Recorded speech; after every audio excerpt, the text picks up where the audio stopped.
बिस्मिल्लाहिर्रहमानिर्रहीम। अस्सलाम वालेकुम व्यूअर्स, आज जो मैं वीडियो लेके आ रहा हूँ ये एक इंटरेस्टिंग वीडियो होगी काफ़ी सारे लोगों के लिए। ये है टिसास, जो कि एक टर्किश मैन्युफैक्चरर है, उसकी एक प्रोडक्ट के बारे में है ये वीडियो है, जो कि मार्केट में भी रिसेंटली तकरीबन 8-9 महीने पहले आई है और काफ़ी सारे लोग इसमें इंटरेस्टेड थे। तो मैंने भी इसकी ये टेबल टॉप रिव्यू बना रहा हूँ और इंशाल्लाह बहुत जल्द मैं इसका फायरिंग रेंज के ऊपर भी रिव्यू करके आप लोगों से शेयर करूँगा। मैं मज़ीद वक्त नहीं लेता और आगे रिव्यू की जानिब बढ़ता हूँ। ये व्यूअर्स, ये है टिसास की 1911 डीएस। डीएस से मुराद double stack bull barrel variant 2011 style handgun. Tisas वाले तो इसको जो है वो यहाँ पे लिखा हुआ है, अगर आप देख सकें, कैरी 9 DS के नाम से इसको मार्केट करते हैं। इसमें बिल्कुल सेम डिज़ाइन में इन्होंने दो वेरिएंट्स मार्केट में रिलीज़ किए हैं, इसी साइज़ इसी फिनिश में। एक ये बुल बैरल वेरिएंट है और एक नॉर्मल स्टैंडर्ड बैरल वाला वेरिएंट है। उसमें और इसमें कुछ डिफरेंसेस हैं, ये मैं आगे चल के एक्सप्लेन करूँगा। बट ये उनका टॉप टीयर प्रोडक्ट है और बेसिकली ये डिज़ाइन किया गया है मिलिट्री आर्मामेंट कॉरपोरेशन के नाम की एक कंपनी है, जो कि यूएसए बेस्ड कंपनी है। और उन्होंने स्पेसिफिकेशंस और डिज़ाइन की जो रिक्वायरमेंट्स थी वो टिसास के साथ कोलैबोरेशन में बनाई और इसको इस प्रोडक्ट को यूएस में वो मैक 9 DS के नाम से जो है वो मार्केट कर रहे हैं, जबकि पाकिस्तान में ये टर्की से डायरेक्टली आई है और इसी वजह से इसकी प्राइस पाकिस्तान में निस्बतन रीज़नेबल है। ये यूएसए में तकरीबन $1000 के आसपास सेल होती है, depending on state to state. कहीं पे $950 की है, कहीं पे $1100 की है, लेकिन on average we can say कि ये $1000 हैंडगन है। व्यूअर्स, ये क्लोन है बेसिकली स्टैकेटो पी का। स्टैकेटो एक कंपनी है जो पहले STI के नाम से यूएस में 1911 स्टाइल हैंडगन्स बना रही थी और लेटली उन्होंने अपने आप को रीनेम करके स्टैकेटो किया और स्टैकेटो पी मॉडल है जिसकी ये कॉपी बनाई गई है। व्यूअर्स, ये उसका काफ़ी कॉस्ट इफ़ेक्टिव वेरिएंट है उन लोगों के लिए जो इस स्टाइल का हैंडगन यूज़ करना चाहते हैं। अब मैं आपको थोड़ा सा गन के बारे में बताता हूँ। वैसे तो ये गन अभी अनबॉक्स की है और इसमें चेंबर फ्लैग लगा हुआ है, बट फिर भी सेफ्टी को रिटरेट करने के लिए मैं आपको दिखा देता हूँ कि इसका मैगज़ीन खाली है और इसको हम गन को चेंबर भी देख लेते हैं। इसका चेंबर भी आप देख सकते हैं बिल्कुल खाली है। व्यूअर्स, ये जो हैंडगन है इसकी जो नुमाया खसूसियात हैं वो ये हैं कि जो इसका ये स्लाइड और इसका जो फ्रेम है, ये कार्बन स्टील है 4140 और इसके साथ जो इसकी बुल बैरल है, ये भी 4140 फोर्ज्ड हार्ड क्रोम बैरल है। साथ में जो इसका ये आप देख सकते हैं कि जो फ्रेम है, फ्रेम में टिसास वालों ने 1913 पिकेटनी रेल स्टाइल भी दिया हुआ है, ताकि आप जो कोई एसेसरीज टॉर्च वगैरह माउंट करना चाहें वो भी आप कर सकते हैं। उसके अलावा बेसिकली तो ये 1911 डिज़ाइन गन है और इसके कुछ पार्ट्स ऐसे हैं, जिस तरह ये इसका जो ग्रिप सेफ्टी हो गई, एम्बी डेक्स्ट्रस सेफ्टी हो गई और ये स्लाइड रिलीज़ हो गया। ये कुछ पार्ट्स हैं जो कि 1911 के साथ कंपैटिबल हैं। और जिस तरह इसका ट्रिगर है और इसके जो मैगज़ीन्स हैं और ये इसका जो मैग रिलीज़ है, ये पार्ट्स इंटरचेंजेबल नहीं है 1911 के लिए के साथ, क्योंकि ये डबल स्टैक में है। उसके अलावा आप ये देख सकते हैं कि जो इसका ग्रिप मॉड्यूल है ये अलहदा है। 1911 में तो एक सिंगल फ्रेम में उसका जो ग्रिप और ये जो लोअर पोर्शन था ये सारा वन पीस में होता था। इसमें इस हैंड गन में उन्होंने 2011 स्टाइल की जो गन्स हैं इसमें ये जो ग्रिप मॉड्यूल है ये पॉलीमर का इन्होंने कर दिया, जिसकी वजह से इसका वेट थोड़ा सा निस्बतन कम हो गया और उसमें कस्टमाइजेशन की ऑप्शन थोड़ी सी आ गई, स्टिपलिंग की जा सकती है। उसके अलावा जो इसका ट्रिगर है आप देख सकते हैं काफ़ी खूबसूरत बनाया गया है। इसके अलावा जो इसकी ये बैरल लेंथ है व्यूअर्स, ये है 4.25 इंचेस की। और एम्बी डेक्स्ट्रस सेफ्टी, जैसे कि मैं पहले आपसे जिक्र कर चुका हूँ कि जो इसकी सेफ्टी है ये एम्बी डेक्स्ट्रस है। अगर आप राइट हैंडेड हैं तो आप इसको यूँ ऑपरेट कर सकते हैं, और अगर आप लेफ़्ट हैंडेड हैं तो आप इसको अपने लेफ़्ट थंब से ऑपरेट कर सकते हैं। फिर भी ये ट्रू एम्बी डेक्स्ट्रस गन इसलिए नहीं है क्योंकि जो इसका मैग रिलीज़ है ये साइड चेंज नहीं आप कर सकते। It is not for those with left hand, तो आपको अपना लेफ़्ट हैंड का ही फिंगर यूज़ करना पड़ता है मैग रिलीज़ करने के लिए। उसके अलावा इस साइड पे इसका स्लाइड स्टॉप नहीं है, जिसकी वजह से ये लेफ़्ट हैंडेड शूटर्स के लिए थोड़ा सा प्रॉब्लमेटिक है। व्यूअर्स, जो 1911 प्लेटफॉर्म है ये काफ़ी फेमस रहा दुनिया में, स्पेशली जो यूएस बेस्ड शूटर्स हैं उनके लिए बहुत इम्पॉर्टेंट ये प्लेटफॉर्म है, क्योंकि वो काफ़ी ज़्यादा पसंद करते हैं 1911 को।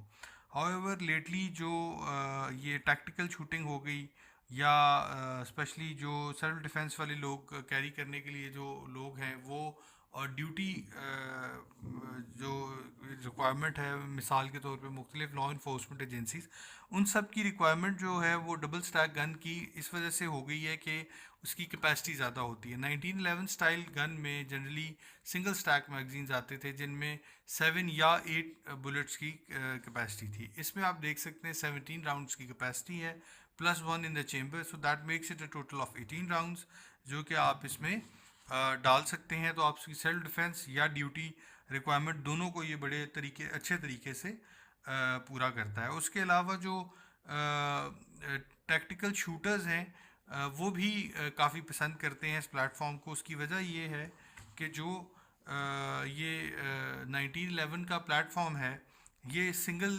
एक्शन प्लेटफॉर्म है, जिसकी वजह से जो इसका ट्रिगर ब्रेक है वो काफ़ी अच्छा है। वैसे इस पिस्टल का जो ट्रिगर पुल है वो that is around 4.75 pounds, but it can be tune down to around 2.25 pounds, या इससे भी थोड़ा सा कम इसको ट्यून किया जा सकता है। और बाकी इसके साथ जो कंटेंट्स की अगर बात करें बॉक्स में, तो इसके साथ जो ये कुछ एलन कीज़ हैं, एक स्पेयर फाइबर ऑप्टिक है, कुछ स्क्रूज हैं टू माउंट दी ऑप्टिक, और साथ में चूंकि ये एक ऑप्टिक रेडी गन है तो इसकी जो है वो एक प्लेट RMR प्लेट अवेलेबल है, ताकि अगर जब आपने अपना ऑप्टिक इस पर माउंट करना हो तो उसके लिए आप इसकी स्लाइड के ऊपर से ये वाली जो इसकी साइट है और ये प्लेट आप रिमूव कर देंगे, और ये वाली प्लेट जिसमें दूसरी साइड मौजूद है, साइट मौजूद है, वो यहाँ पे रिप्लेस हो जाएगी। व्यूअर, जैसे कि आप देख सकते हैं इसमें ये जो इसकी साइट्स हैं स्लाइटली हाई हैं, और उसकी रीज़न ये है ताकि जब आप इस पर ऑप्टिक माउंट करें तो तब भी आपको ऑप्टिक की बॉटम एज से एक को विटनेस मिल सके, ताकि अगर किसी वजह से आपके ऑप्टिक में कोई इशू आ गया है तो आप फिर भी अपनी साइज़ को यूज़ कर सकें। फ्रंट साइड के अंदर जो है वो ग्रीन कलर का आप देख सकते हैं फाइबर ऑप्टिक मौजूद है, जबकि जो रियर साइड है वो इस तरह सेरेटेड है। इसकी जो स्लाइड है इसमें भी फ्रंट और रेयर सेरेशंस मौजूद है। अगर आपने ऑप्टिक लगाई हो तो आप बड़े कन्वीनियंटली इसको यहाँ से होल्ड करके इस तरह स्लाइड को रैक कर सकते हैं। व्यूअर्स, उसके अलावा इसके बॉक्स में इसकी क्लीनिंग किट मौजूद है, इसका एक स्पेयर मैगज़ीन मौजूद है, और साथ में इसका यूज़र मैनुअल भी यहाँ पर पीछे अवेलेबल है। तो व्यूअर्स, ये था बेसिकली एक first look review of the Turkish Tisas 1911 DS duty double stack duty bull barrel gun. और ये मुझे ज़ाती तौर पे एक काफ़ी अच्छा ऑप्शन लगा। उसकी वजह ये है कि ये प्लेटफॉर्म जो है, क्योंकि 45 ACP में अब कुछ प्रॉब्लम्स हैं, वो ये हैं कि एक तो उसका एमओ थोड़ा सा एक्सपेंसिव है पाकिस्तान में। जनरली अब 300 से लेके 400 रुपये तक की रेंज में डिफरेंट ब्रांड्स के एमओ अवेलेबल हैं 45 ACP के। बट और साथ में KPK में चूँकि वो रिस्ट्रिक्टेड कैलिबर में जा चुका है 45 ACP, इस वजह से KPK में इसकी सेल जो है वो काफ़ी 45 ACP की कम हो चुकी है। तो लोग अब 1911 में अगर उसको शूट करना चाहते हैं, एंजॉय करना चाहते हैं, तो उनके पास 9mm ही की ऑप्शन बचती है जिसको वो यूज़ कर सकते हैं। 9mm का एमओ आज भी काफ़ी अफोर्डेबल है पाकिस्तान में। It is still around 137 rupees from POF वाह। और बाकी अगर आप इम्पोर्टेड एमओ यूज़ करते हैं तो वो भी तकरीबन 250 से 300 की रेंज में काफ़ी अच्छे जो है वो ब्रांड्स का 9mm एमओ मौजूद है। इसके अलावा व्यूअर्स, अब मैं आपको बताता चलूँ कि जो इसकी प्राइस है वो डिपेंडिंग ऑन आप कहाँ से ख़रीद रहे हैं, 340 से 350 के दरमियान में, यानी 3,40,000 से लेके 3,50,000 रुपये तक के दरमियान में इसकी प्राइस है। उसके अलावा इसका एक वेरिएंट जो सिंपल वेरिएंट है जो कि टिसास DS के नाम से है, उसमें बुल बैरल नहीं है। यहाँ पे उसकी नॉर्मल स्लिम प्रोफाइल बैरल होती है जिसकी यहाँ पे आगे बैरल बुशिंग भी होगी। ये जो इसकी साइट्स हैं ये उसमें नॉर्मल है, ये रेज्ड फाइबर ऑप्टिक साइट उसमें अवेलेबल नहीं है। उसके अलावा जो इसका ये मैगवेल है ये अवेलेबल नहीं है। तो मेरे नज़दीक उस वर्जन वो उसकी प्राइस है तकरीबन 3,20,000 रुपये। उसमें और इसमें अगर सेलेक्ट करना हो तो आई वुड सजेस्ट कि आप बुल बैरल वेरिएंट सेलेक्ट करें। उसकी वजह ये है कि एक तो बुल बैरल की परफॉर्मेंस बेहतर होती है, और इसमें जो है वो ड्यू टू वेट अगर आप फायर कर रहे हैं तो जब मज़ल क्लाइंब होता है वो क्लाइंब करने के बाद जल्द ही वापस टारगेट की तरफ उसका वेट उसको ले आता है। उसके अलावा जो ये मैगवेल है ये आपको काफ़ी सपोर्ट करता है फास्ट मैग इंसर्शन में, इस तरह करके, और साथ में आपको जो है वो आपकी हैंड को सपोर्ट भी देता है। इस डिज़ाइन में काफ़ी एर्गोनॉमिक डिज़ाइन है ये, specially for the right handed shooters, कि जब आप इसको देखें तो इसमें ये जो कट्स हैं आप इसके पॉलीमर फ्रेम में देख सकते हैं, पॉलीमर हैंड ग्रिप में, कि इसमें कुछ कट्स हैं। इन कट्स का फ़ायदा ये है व्यूअर्स कि आपकी ये फिंगर यहाँ पर इस जो ये डिप्रेशन है आपकी ये फिंगर यहाँ पे एडजस्ट हो जाती है, जबकि आपका जो सपोर्टिंग हैंड है उसको आप जब यहाँ पे रखते हैं तो आपके हाथ को नीचे से सपोर्ट मैगवेल से मिलती है, और ऊपर जो ये वाला कट है ये आपकी इस फिंगर को सपोर्ट करता है। तो अगर आप वेपन को इस तरीके से हैंडल करते हैं या ग्रिप करते हैं तो आपको काफ़ी फर्म और एग्रेसिव ग्रिप मिल जाती है वेपन के ऊपर। तो इन दो वेरिएंट्स में तो अगर बात करें तो आई वुड सजेस्ट कि आप ये वाला वेरिएंट सिलेक्ट करें। इसके अलावा दो वेरिएंट्स इसके ऐसे भी हैं जिनकी लेंथ जो है वो फुल साइज़ 1911 वाली स्लाइड लेंथ है। उसमें एक नाइट स्टॉकर मॉडल है जिसमें थ्रेडेड बैरल पोर्टेड, जिसकी बैरल पोर्टेड भी है, थ्रेडेड भी है, और साथ में उसमें मैगवेल और ये वाली साइट्स अवेलेबल हैं। तो वो हजरात जिनको फुल साइज़ में 1911 चाहिए हो उनके लिए वो एक अच्छी ऑप्शन है। उस वर्जन या वेरिएंट की और इस वेरिएंट की प्राइस एग्जैक्टली सेम है पेशावर की मार्केट में, जबकि जो दूसरा फुल साइज़ 1911 में नॉर्मल बैरल के साथ एक सिंपल वेरिएंट है उसकी और इसके पैरेलल जो वेरिएंट है उनकी प्राइस 3,20,000 रुपये की करीब करीब है। मैं वीडियो में इनकी पिक्चर्स भी ऐड कर देता हूँ ताकि आपको मॉडल्स का भी पता चल सके और उनकी जो तस्वीर हैं वो भी आप देख के अच्छी तरीके से अपनी सिलेक्शन जो है उसको देख सकें कि आपने कौन सा मॉडल सेलेक्ट करना है।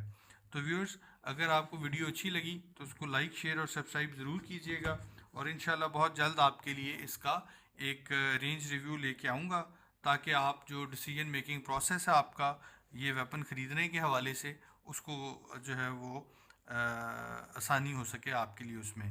बाकी डीलर हजरात से मेरी ये गुजारिश होगी कि अगर आपके ये वेरिएंट्स बिकना शुरू हो जाएं तो इसकी प्राइस को फ़ौरन ऊपर मत कर दीजिएगा, क्योंकि अभी आजकल मार्केट में वैसे ही जो वेपन्स हैं US वाली साइड से आने वाले, उनकी US की तरफ से जो एक्सपोर्ट बैन लगा हुआ है उसकी वजह से काफ़ी सारी प्राइस ग्लॉक्स की और उन गन्स की ऊपर जा रही है। तो कैनिक्स की प्राइस जो है वो POF की वजह से काफ़ी ऊपर होगी।